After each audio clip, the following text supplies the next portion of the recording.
nights with early mornings with straight flights back to New Orleans, trying to stay focused on what's important.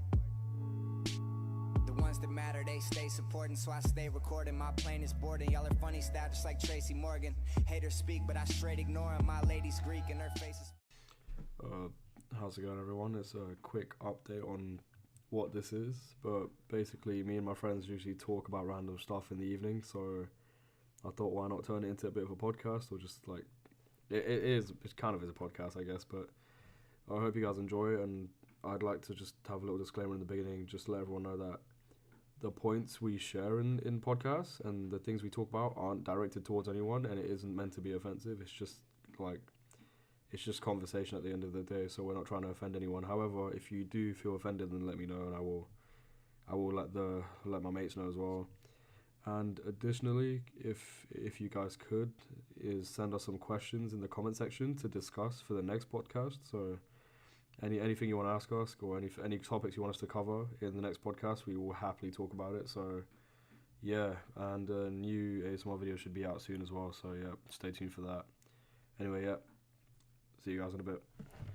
Okay, so on a real note, me and my friend, we were, for her final project, we were actually talking about society, because she decided to make this book about life. And so we were talking about like how society and religion tends to take control over people, even in politics. Because think about it, no matter what society dictates, that you need to be in a certain shape, certain beauty standards. Religion forces you to live a certain life that sometimes you may not agree with it as a person. And so when you decide to sort of stray away from religion, people then outcast you, and then they say you should burn in hell, or some of them in certain countries kill you. And then in terms of politics, it's like a sort of mind control thing, where they make you believe into certain things, but no matter what, they're all the same. They're all just greedy for power. So yeah, like I was mostly telling her all of that stuff about like how these sort of topics can sometimes keep people inside a box, or like live in fear or self-conscious. Yeah, that makes sense. Wait, explain this a bit more, because I wasn't actually listening. You wasn't listening? I was too busy trying to sort something out. Wow, I feel like slapping him. Hey, no, I'm prepared. I want to say the N word, but you can't say it. I'll say it. I mean, you're black. Not that N word. You niqab. How dare you not wear a niqab? You nice. That's what I was going to say. You nice. That's what you want. You're a nonce, Ash. No, so no, as I was saying, like I was just talking to her about how society, forces us to be a certain beauty standards. So for men, it's the whole muscles and six pack. For women, it's is this for the whole world, or is this? It is the whole world. I mean, I wouldn't say it's in certain developing countries, but in other countries. Yeah, because I feel like I'd have to rule out countries like India, for example, because I've been to, like, when I go to India and I go to clubs and all that, I feel as if the women over there or the men over there aren't as picky as you would be with the men in a first world country, per se, like USA or England. Because I do feel like the women and men in this country are a lot more judgmental of someone's appearance than people in a lesser off country. You see, you say that, but then countries like Egypt, for instance, all the men tend to focus on their upper body, like when they go to the gym.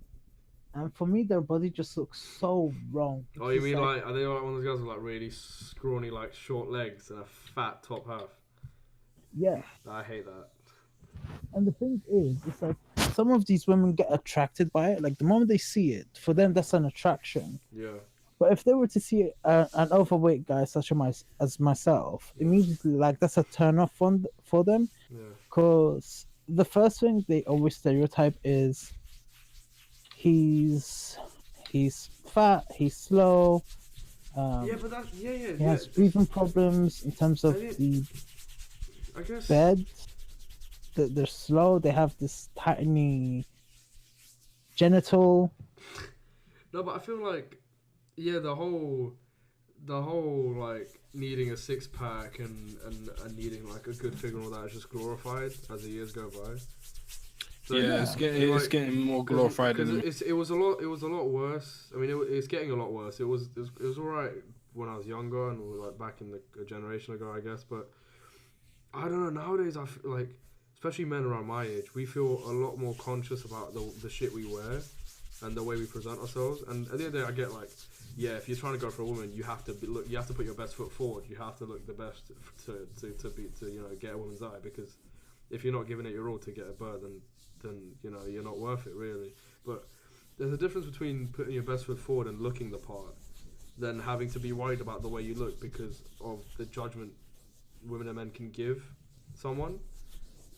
And I find it nowadays that I dress for myself, so I'm quite happy with the way I dress. I feel like I dress appropriately and I dress for my age, and I dress formal when I need to. But I feel like my style is influenced a lot by what women like, because obviously I do like women, and I quite fancy them a lot. But I feel like I shouldn't have to change my style in order to impress women. I feel, and women should just like men for who they are, and obviously this goes for men as well. Men should just like women for more than just their body, and it should be for who they are. Because at the end of the day, in my opinion, I'd rather have a woman who can make me laugh and who can just have a good time and go out for a drink with me, compared to whether she looks good or not, because that's irrelevant. But what can we do? It's 2018. The world's just getting worse, isn't it? No, the world has always been like that. Like, the thing is, as I said, it's always gone back to what society has dictated for us. Yeah. So it's basically what they've written down is what people tend to follow. Yeah. Without realizing. Yeah, it's true. And yeah, that's the thing. It's because, like I said, when women see like men in 6-packs and them saying like, oh yeah, these men like have better performance, can run, they're very fit. That so that is what's always classed as hot. What is the sexy? What is the go-to? What they would say yes to? Exactly. Yeah. And for men, it's women with either like a good bottom half or a top half or both, with a good face and makeup and such. So for men, even when they see women, it's like, if they don't meet that beauty standards, then it's like they're ugly or they're skets or they're desperate. Dude, I hate that though. I hate the fact that and this is especially for men. Like, we as men are put into such a disgusting stereotype nowadays, in the sense of like that we are now just looked at as pigs who just want sex and pigs who just look at women all the time because of these dickhead like other men who. These are other thirsty people. Yeah, all these other desperate cunts have made us look like all men are like desperate, and I feel like that's played a massive part in the way girls act, especially when I go to the club and all that nowadays. And girls are so much more protective about themselves because they are worried about what men will do to them, so they're not comfortable enough to open themselves in especially in just a normal conversation. They feel like even if a guy goes up to a woman nowadays, it's like, oh, and they'll be like, oh, hey, how you doing, and all that, just trying to start a normal conversation. A lot of women nowadays just feel as if the men's just trying to fuck them. It's just pure like them trying to get in their pants, and that's not the case. And that's happened to me actually a lot of times, because especially when because I just like talking to people, and especially when I first came into uni, and like Miles noticed I talked to everyone because I wanted to make friends with everyone. It's just what I do. But I remember there was one girl in there who thought I was trying to hit on her, and you could just see it in the face. It's like she just had this like disgusting look, like, oh, men, like I feel like, fuck, why am I in this category when I've done nothing? You haven't done anything to deserve it. Yeah, it's because of the stereotypes that unfortunately men are given. Like, we're given such bad reps, and the thing is, and this is what I realize more with the younger generation than the older one, is that the younger generation are sort of discriminating against men stereotyping men as, you know, these disgusting pigs who are vile creatures that just want to get into a woman's pants, or like, or that pretty much anyway. And the thing is, it doesn't help with men agreeing with them. Yeah. And that's what I find super annoying. It's not even agreeing, it's literally men just supporting it by doing it. Yeah. And a good example of someone I will not say because I'm recording, but I won't say this person's name, but we all know who I'm on about, who openly just talks about women as if they are just objects. And that's the thing. Like he plays that stereotype. Yeah, exactly. And you know, in this Discord, there's a chat. You know, for like you lot. I'm like, okay, Adam, go on Discord. Go on the Prince chat. Prince chat. And then scroll up. My God. Do you get what I mean? This is an example of why women think we are such losers as a gender. I'm just like, no, that's the thing. Like, he is what I like to call just a person that sadly plays part of that stereotype. The thing is, stereotypes are based off facts, but that doesn't mean that fact applies to everyone. And that's the problem that we have here, especially in the West. As I was saying, you get these feminists who take feminism too far, where it's like, white cis male do this and white cis men do that. And the thing is, you get men agreeing with them upon everything. But then, like I said, it's always the arrogant men who think they're better than the one, just need to get their head out their ass, because they think it's funny to agree with it, but it's just fucking every other man in the West, or just in the world at this point. Well, in the world, because a lot of men, there are men who are just absolute bloody pigs. There are a lot of them, You know, and there are men, for instance, in third world countries where they're misogynistic as hell and the patriarchy is just bloody ridiculous. Yeah. But nevertheless, you shouldn't stereotype everyone. Like, for me, stereotyping is the biggest mistake ever, and it's such a turn off, because if you judge someone based on stereotypes, then I'm sorry, you're just as ignorant as people who are racist. In senses, exactly. Yeah, and I'll tell you why. Because, like, for instance, I knew someone back in uni who was an absolute racist, homophobic, transphobic piece of shit person you'll ever meet. Yeah. Oh, I know who you're talking about. You know who I'm talking about. And the thing is, he judged people based on stereotypes. Are you serious? So what, if you saw like an Indian guy on the street, you'd be like, right, he's definitely got a corner shop in his family. Is he that type of guy? Fucking hell. Yeah. Like, when I started talking to him, after I befriended him for 5 months, 4 or 5 months, I then told him, so when you first met me, what did you think of me? And he was like, a faggot terrorist. And I was like, and now?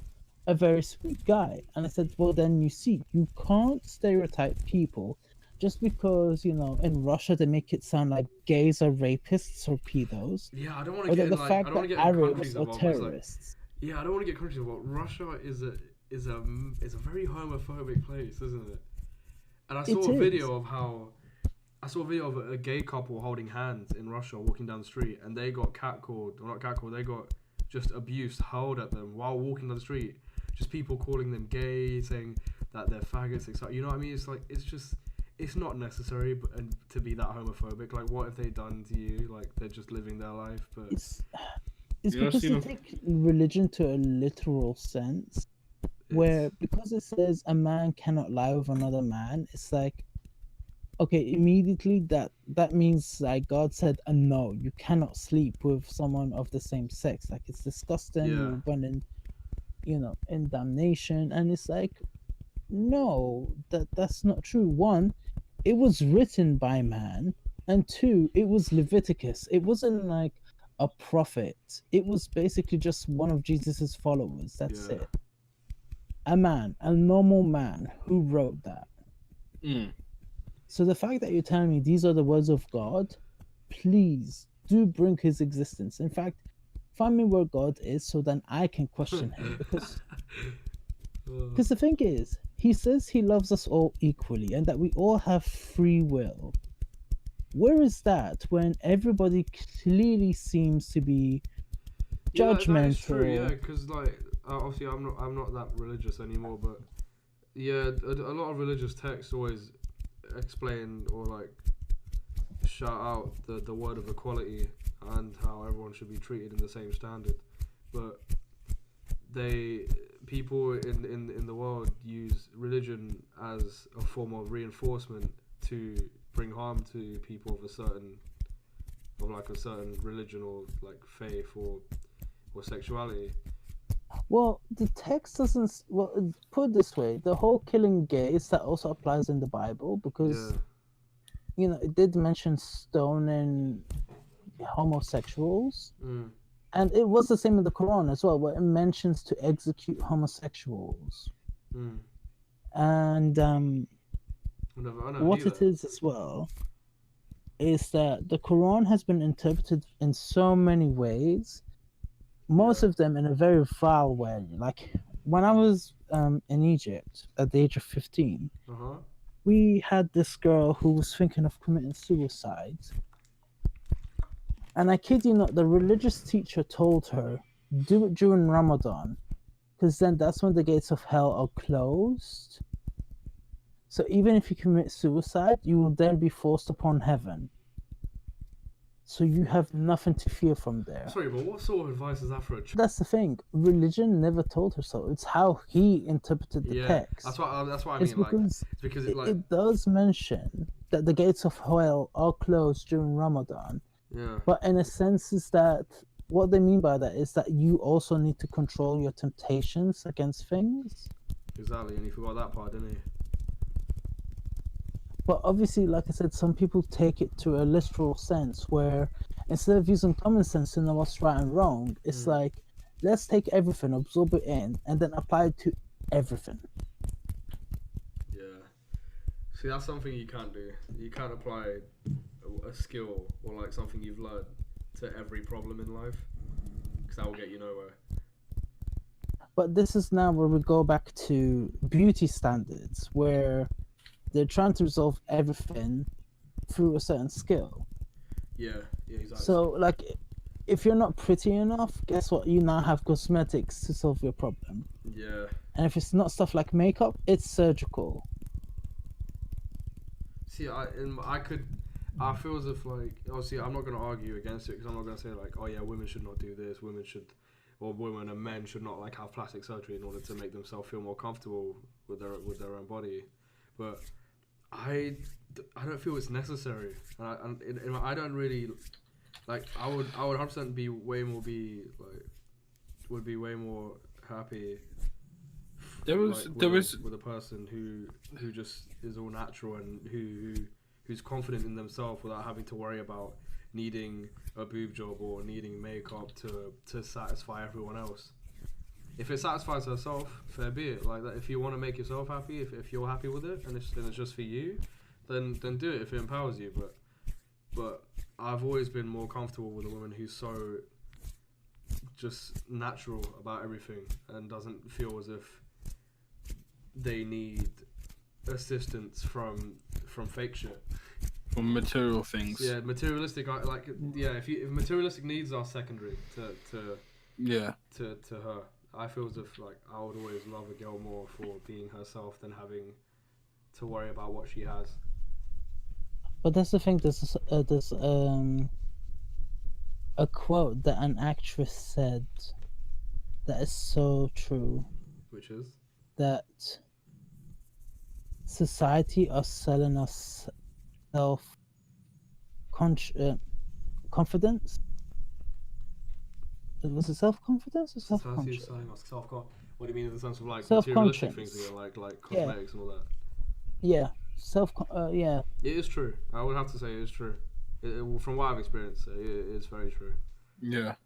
Like I was literally in the airport coming back from India, and I saw a girl who literally just got a nose job done, and she was on the phone, and she was just talking about how like oh my god, I got this nose job done, everyone's gonna be like, oh, I love your nose and all that. I'm just like, are you serious? Like, yeah, great, you got a nose job done, but the fact that you clearly like just exclaimed that you're so happy about it, and you didn't do it just for you did it so other people can be happier with you, or other people can now look at you better. But that shouldn't be the case, because you know, you don't need to change for other people.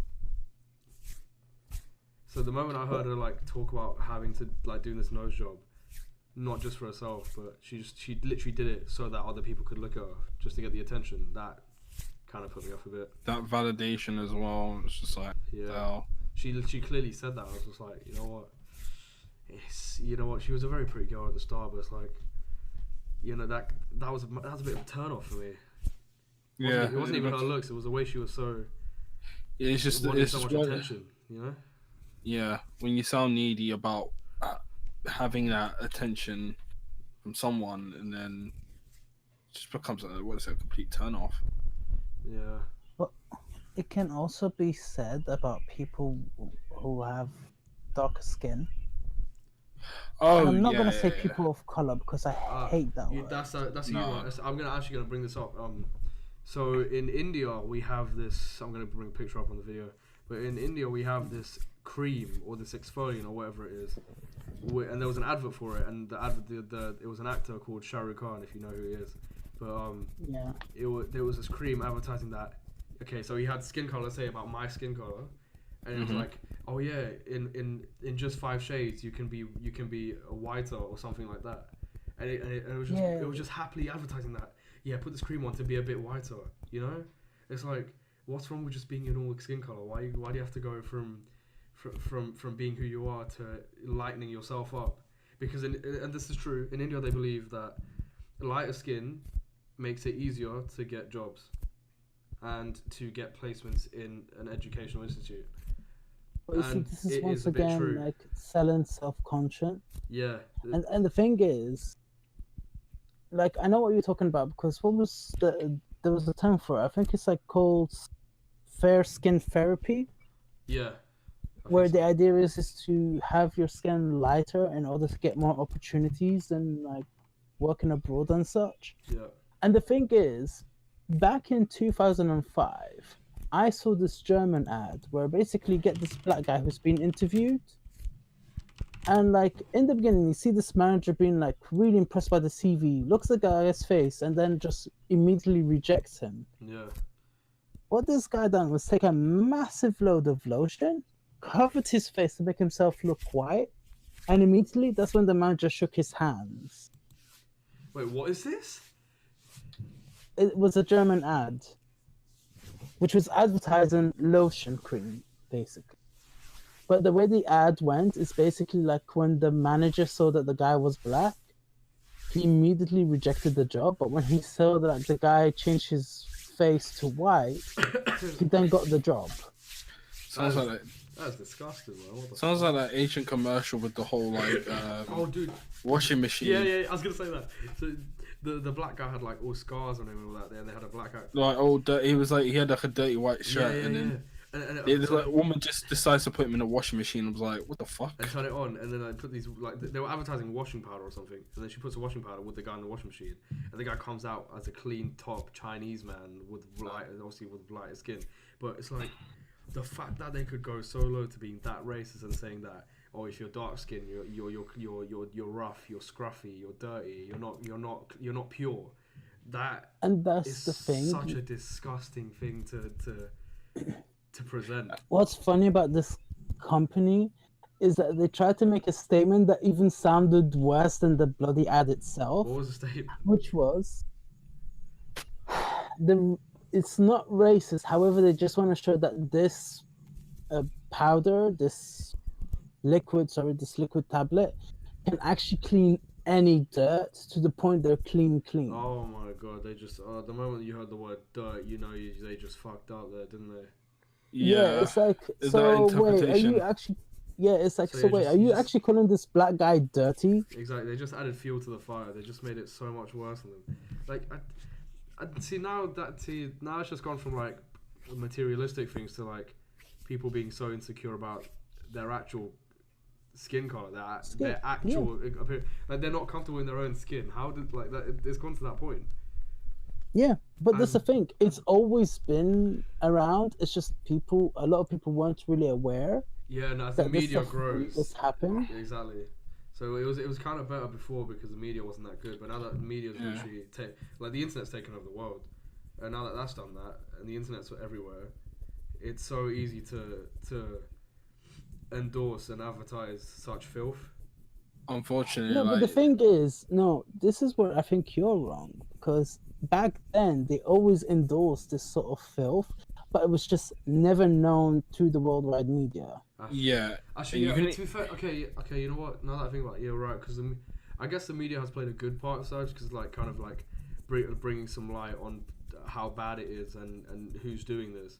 And I guess before, because the media wasn't there, it was like, you know, how the traditional white man in England would always be racist to someone who was non-white, because it was just like, because like I know my mates, great granddads and granddads were like, they're so used to, you know, referring to people as like darky, and there was a news report about how an old man was like, oh yeah, there wasn't really many coloured people around, and that was the normal. That was the what's the word for like the norm or something. Yeah, that was like the norm back in like 1970s or a little bit before. And then as the media started to grow and present the fact that people used to be like this, and the fact that people are still trying to bring it on now, that's what made it stop. And that's why, you know, like, you can't just be racist. You actually have to like. You can't be racist. Period. Exactly. Racism shouldn't be a thing. But before, it was so prominent, and it was just easily like pushed under the carpet, because because we were such a minority back then. Yeah. Now people could just get away with it, and there was such hate crime over it as well, and it was disgusting. But you know, that's why. I guess that's another topic for why people are so insecure about their appearance. Somehow, I don't know how we managed to bring this all back into one topic, but we did it. Yeah, we did. That was pretty weird. Yeah, fucking hell. I mean, good chat. Fucking hell. I might as well end the podcast. I was like, a strong 20, 30 minutes.